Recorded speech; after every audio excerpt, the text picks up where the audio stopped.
I have experienced myself in our engagements with our customers that managing your stakeholders properly is sometimes overlooked, and it is extremely difficult. And that's what we're going to address tonight. And we have a very attractive lineup of people, experienced people, talking about how to organize your stakeholders of the cloud transformation. What are their different views? What are their positions? What are the questions that they are asking? That is the topic for tonight. But first, I wanted to take a small moment to recap something that we did in the last event. The last event, if you were here, we talked about high-performing cloud architects. What does a cloud architect make stand out? When are you a high-performing cloud architect? And during the last session here in January, I believe, we gathered so much valuable content around the topic of cloud architecture and high-performing teams, micro teams, and how to organize yourself around that we decided to create a small booklet around that. And the booklet is called The High-Performing Cloud Architect. And if you've been here for a while, you know that we did one before. We did one around the ethical cloud architect. So maybe this is a nice follow-up. So we're going to distribute that. But I wanted to do first, actually, this is the first two samples. I wanted to give that to our high-performing cloud architect, the winner of the Cloud Architect of the Year 2019, Henk de Ruiter. Henk, would you be so kind?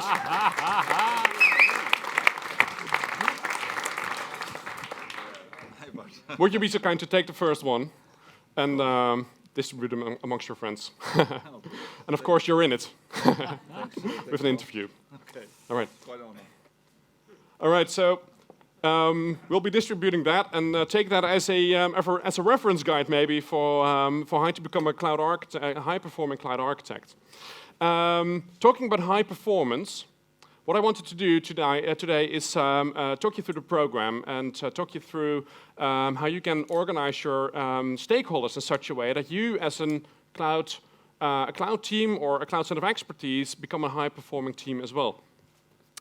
So what we have today is we have a concept called the Cloud Business Office, and we actually found the concept creators of that. So the first speaker of the night will be Bernard Drost.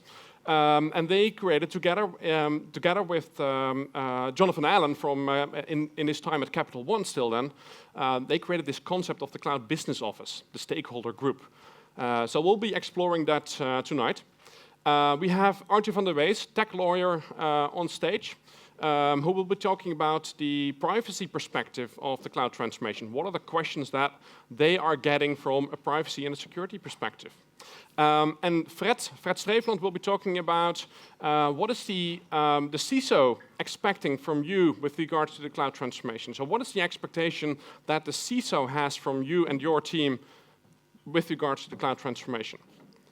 It is, I have one more thing that I wanted to do with you, is that is the upcoming agenda. So we have a few events scheduled. So we have an event scheduled in the 10th of October. There will be a technical event. So tonight will be a non-technical event, but we have another technical event coming up on the 10th of October around how to build your cloud-native data lake in the public cloud. So how to do that in a cloud-native manner. That's going to be very interesting. And in January the 30th, we'll do another Cloud Architect of the Year ceremony. And the session in April is still to be decided upon. So if you have any ideas on specific topics that you would like to address, come talk to either Freek or myself, and we'll be happy to talk about the possible themes for that evening. So one final thing, I'd like to have a big round of applause for these fabulous sponsors who pay for this event, basically. So can I have a warm applause, please?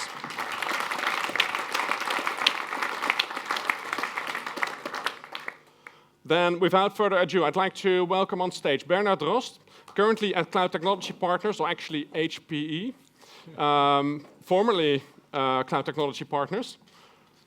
Maybe you want to tell what happened in the past few months, but I think the most important thing is that you decided to change your plans last minute, to be able to be here, and basically you left a very big deal in order to be here this evening. It's greatly appreciated. Of course, thank you.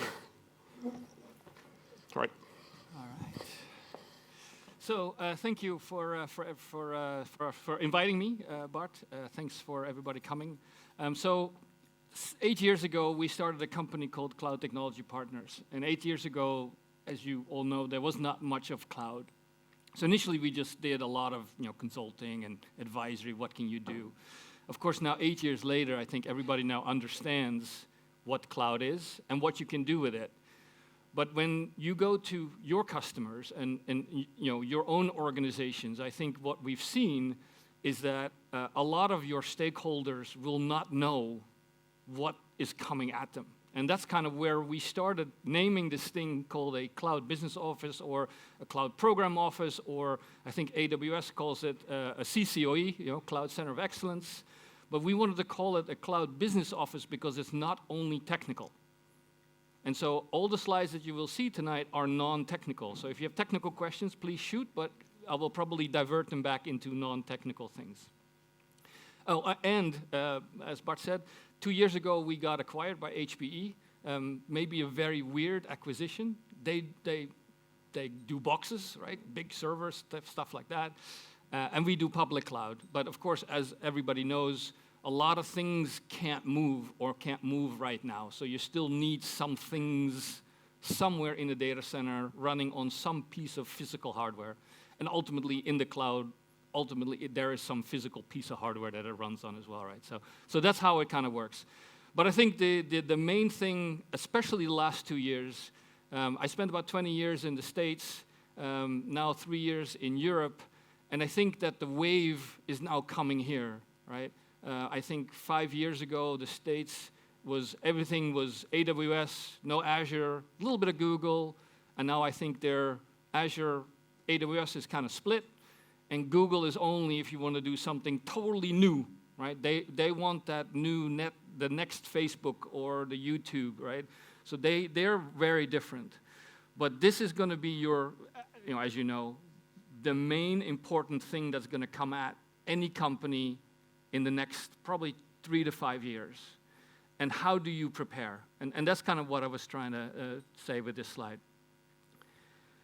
One of the other founders of CTP, he had a story about, and we used to do these workshops, and he called it, your data center will now fit on one of these things, right? And then everybody was like, silence, what?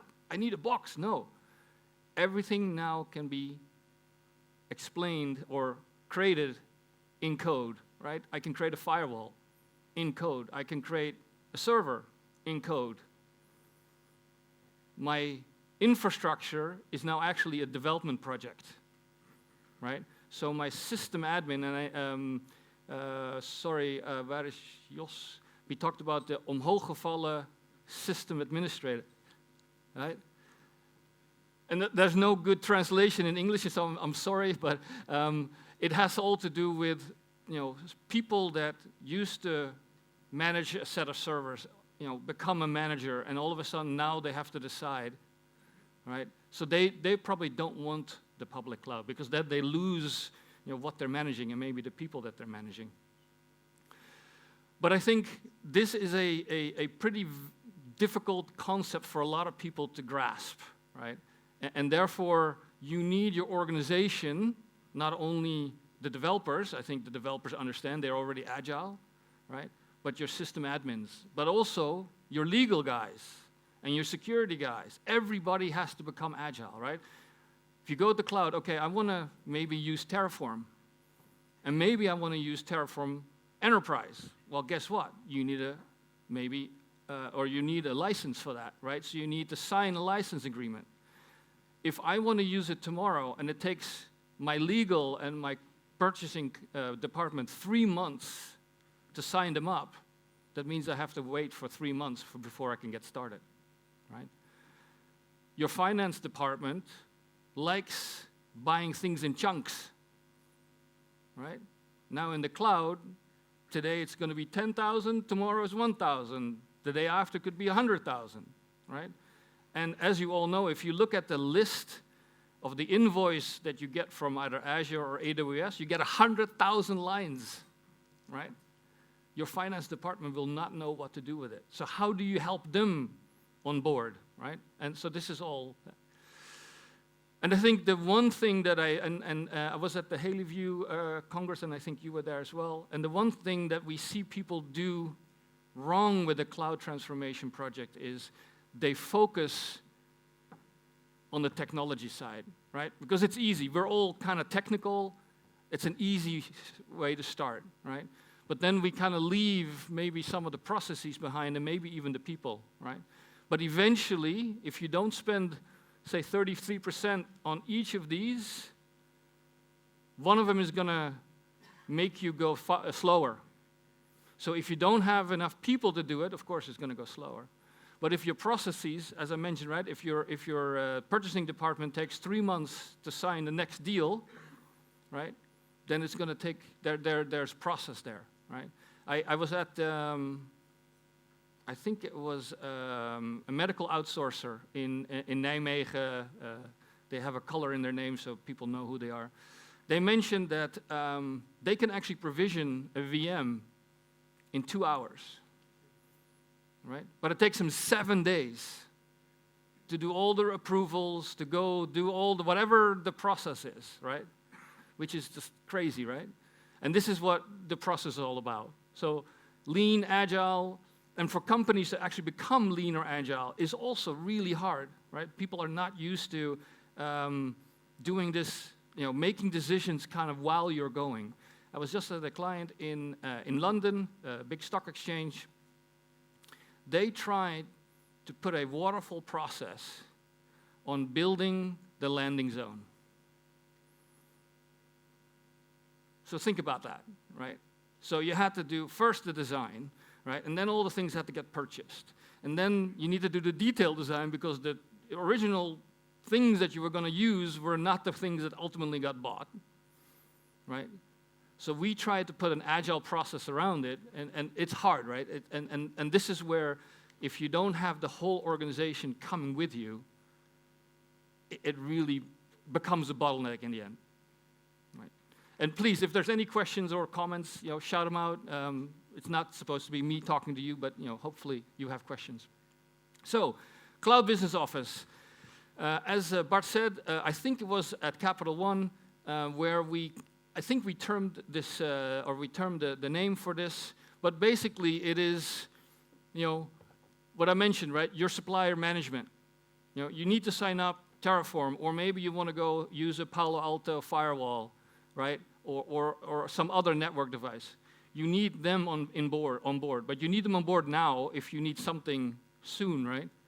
You need other third parties. So actually signing an agreement with Amazon can be very, very difficult. I was at one other financial services customer in London. It took them 9 months, right, to sign the deal with Amazon because they wanted, that Amazon had some stake in the game because Amazon really says, the infrastructure, yes, it will run, but if it goes down, that's your problem, not ours, right? And they wanted some guarantees, right? And they said, okay, yeah, shared responsibility model, great, but I want you to take some of it too. Right, so there are very many things, right, on the third parties. Your HR and communications, right? Celebrate the successes, right? Take something. So I hear a lot of people start really small, right? Really small, web apps, that easily go, that can easily migrate. But you don't really prove anything with it. And if nobody knows the app, then who cares really, right? I was actually at a customer the other day, yesterday, I was in France. One of the purchasing guys argued with me, well, because I'm now HPE, you want to sell me a box, right? And ultimately I had to ask him the question, do you really care where I put it? If it is cheaper than today, do you really care? And it's better, it's more agile, I can start it, I can stop it anytime I want. Do you really care where I put it? And ultimately, he had to say, no, I don't care, right? So that's the cool thing about trying to put a structure together with all these stakeholders. Of course, one of the main focus, of course, is the cloud engineering, because we make it happen, right? We need to make sure that all the people that we need involved are involved at the right point. as you all know, if security doesn't sign off on your design, it's never going to go, right? Very logical, right? And I think the next speaker is going to speak a little bit about that as well. And then lastly, I think I talked a little bit about HR, about finance, operations. Traditional ops is very structured. Right? Itil, everybody knows. So how do you make Itil agile? Right? I think now there's a new framework. What is it called? Sorry, I forget what it's called, but it's basically an agile Itil. Sorry? So it's, yeah. It's not quite that, but it's something like that. But how do you make your processes that everybody daily does, right? Oh, there's an alert. Okay, what do I do next, right? Cloud, you monitor everything, you control everything, you try to implement things as self-scaling and self-healing. So do you really need ops, right? That's, I think, the question that I was asked the other day. Is there something as no ops? So in my opinion, and I've been around for about 30 years now in this business, I don't think no ops is possible yet. It's coming, but I don't think it's possible yet.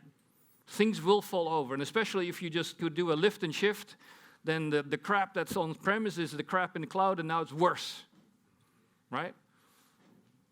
So I don't think we do lift and shift anymore. I think lift, tinker, shift maybe, but I think a lot of people are now thinking, well, maybe I should use RDS or Cloud SQL or whatever the version of the cloud provider it is, right? But those things have to go through the process of saying, can I actually use? Is RDS, right?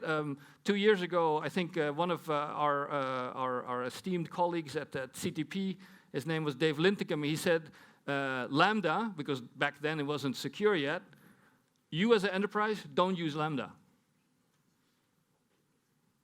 Similarly with Beanstalk, right? Beanstalk does stuff, right? You have no control over what it does underneath.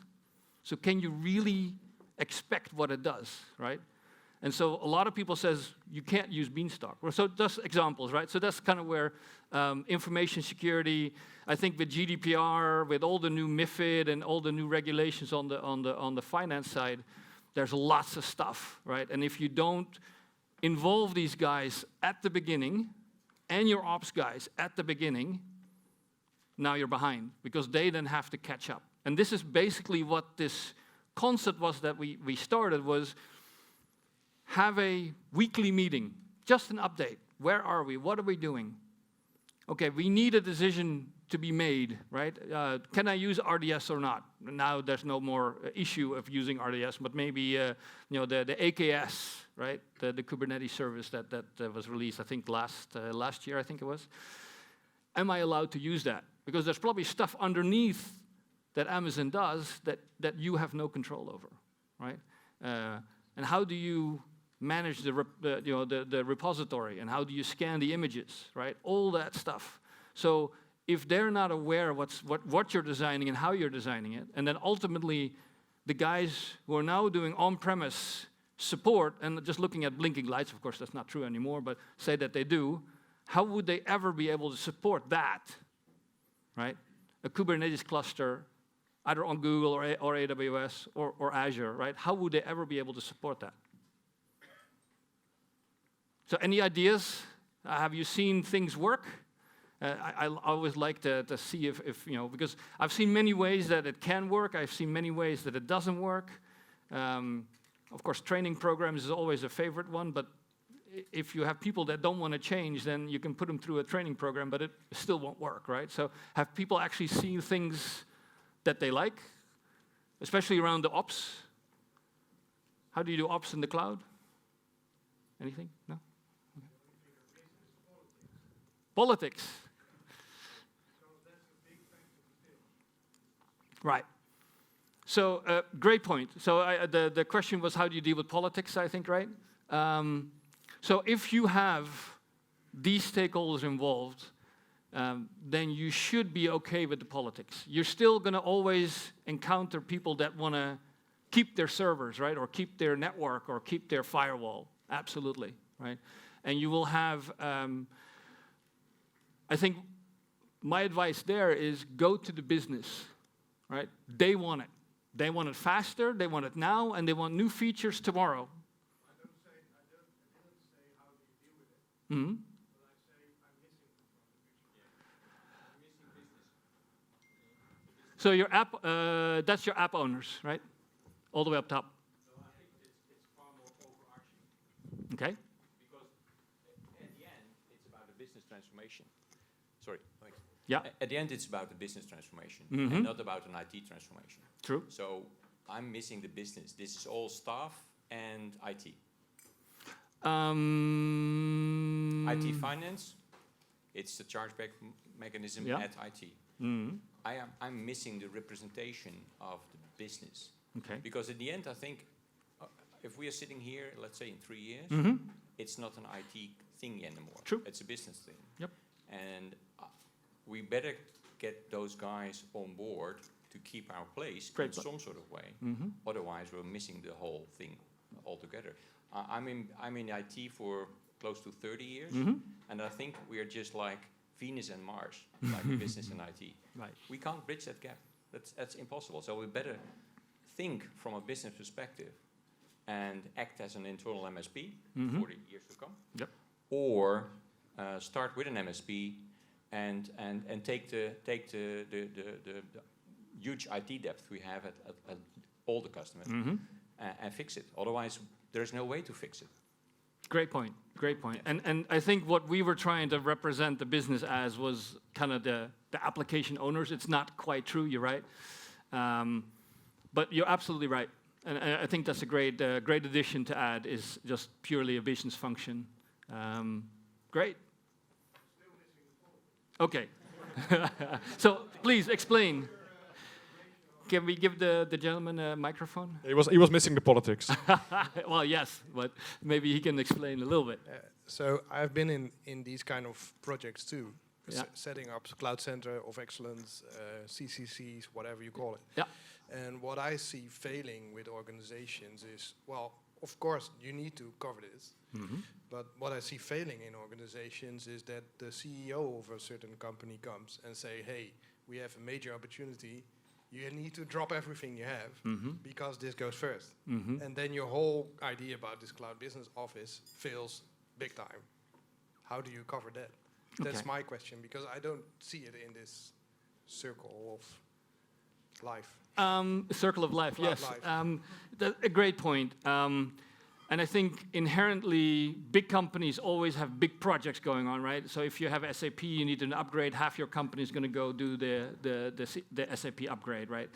And there's no, unfortunately, no golden bullet that you can shoot at things and say, okay, now everything is solved. I think if you include people into the transformation and show them the value of it, then I think people tend to be more responsive.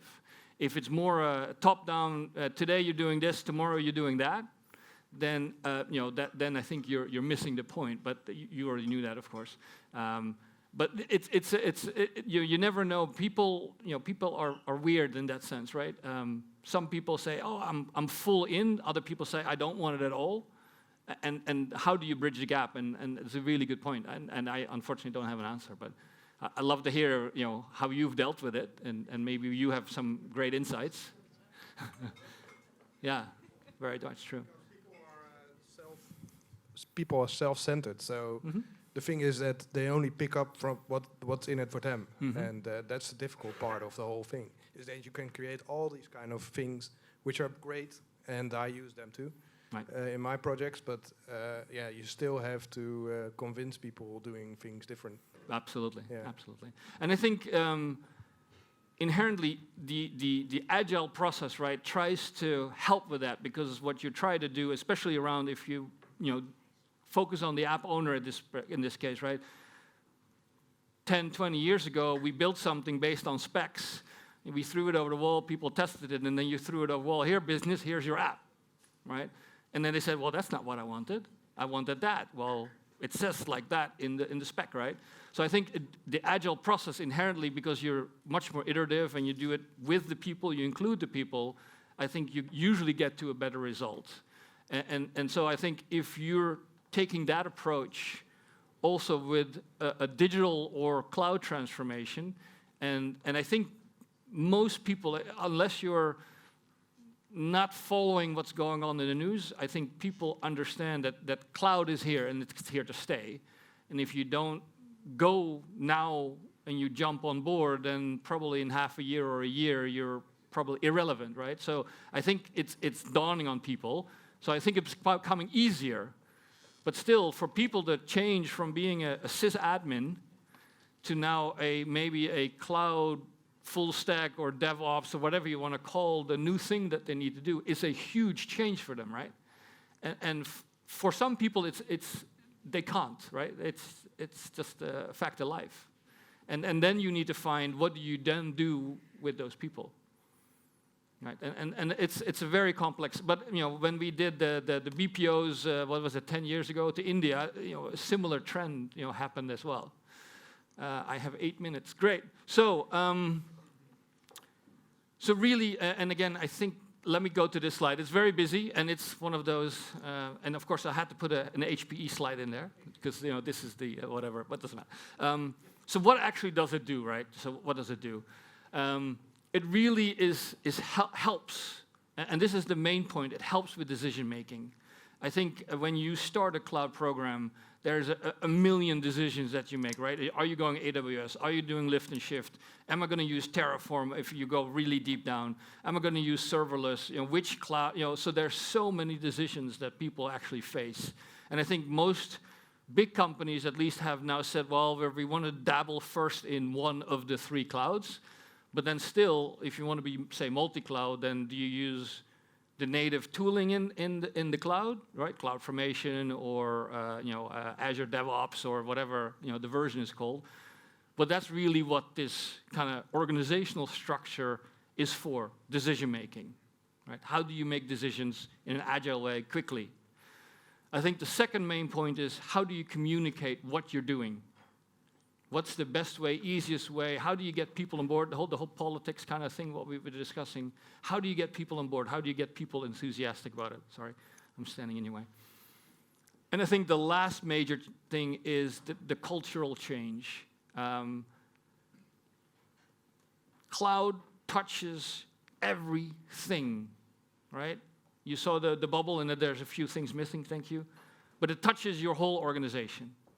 So if you don't take everybody with you and you incubate that cultural change, this thing somewhere is going to basically stop or halt. Great example, we did a project for GE, the big GE. We migrated 50 apps in 50 days. And everybody goes, yay, we did it. And then they basically did nothing for 2 years. Right? So they went really fast, and really quite a lot. And all of a sudden, oh, but this is way too fast, right? We don't know what we're doing. We just kind of did something. We had some outside consultant, us. Oh, sorry. We had some outside consultant that they did most of it. We don't know what you did. We don't know what it is.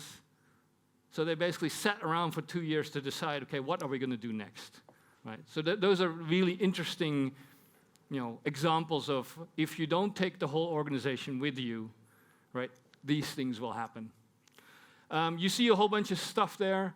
I think the other major one that I usually try to involve very early on is your contracting, your procurement people. They work on a different schedule. Right? They don't care if you wait around for 3 months. They'll negotiate for 6 months if they can get a better deal, right? Which is great for the company, but not for the team if you need to now make progress, right? So especially get those guys on. I've seen great examples, I've seen bad examples, and I think the second one is kind of the security folks. Security folks are, and hopefully there's some in the room. I'm not a security guy, but you are a breed apart.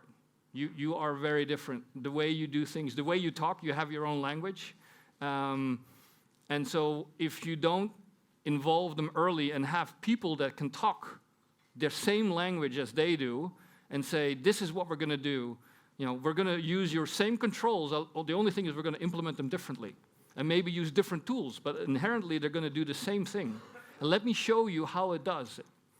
And let me show you that it's more compliant now than your on-premise, right? And that will help them, because usually they're, again, not always, but usually they're department of no, right? No, you can't, no, or not secure, not encrypted, or not enough encryption, or not obfuscated data, or whatever it is, right? There's always something, and it's all really valid, right? Because that's what they worry about. That's what keeps them up at night. And that should worry them, right? But if you don't get them along way in the beginning, then ultimately your project's going to halt. And I think, I'm not sure if John Allen is going to talk a little bit about this, but I think they were the poster child of doing it right? They had a security team that was awesome. They were amazing. Initially, it took them a couple of months to get around, but ultimately they actually helped. They fast-tracked this whole thing, right? They're the poster child of AWS. They do amazing things. I heard, I think a year ago I spoke to John. They were on their 4th iteration of their VPC design, right? Because Amazon changes how they do the VPCs or add things in, and they were on their 4th, or maybe it was the 5th, I don't remember. So that's really interesting, right? And the VPC is kind of your core center thing. If you tinker with it, it could mean that your whole environment doesn't work anymore, right? Because if you forgot to put a route, and now nothing communicates anymore. So really, really, really interesting stuff. All right. I think, Henk, you mentioned when we were chatting just now, we have this thing called a Doppler. And again, it's not something that is specifically for CTP. Yes, we create articles in there, but also our customers and our partners, and they write really interesting stuff. I think you're going to get this presentation, so you don't have to write this down. But it's really, I think there are daily updates, there's weekly summaries, and there's a quarterly, actually, little magazine that comes out. Unfortunately, I don't have one with me. But it's really interesting. I actually read it myself, and I get an idea every time I read an article. And mostly it's around what our customers are doing, right? And that's the cool part about that. And then, one really cool project that I was involved in was the Virgin Money. So they were part of the Virgin Group, and they basically wanted to redo banking, right? They have checking accounts, savings accounts, they have credit cards, they do some insurance, and they said, we're going to do it differently. You no longer have separate products, you just have an account.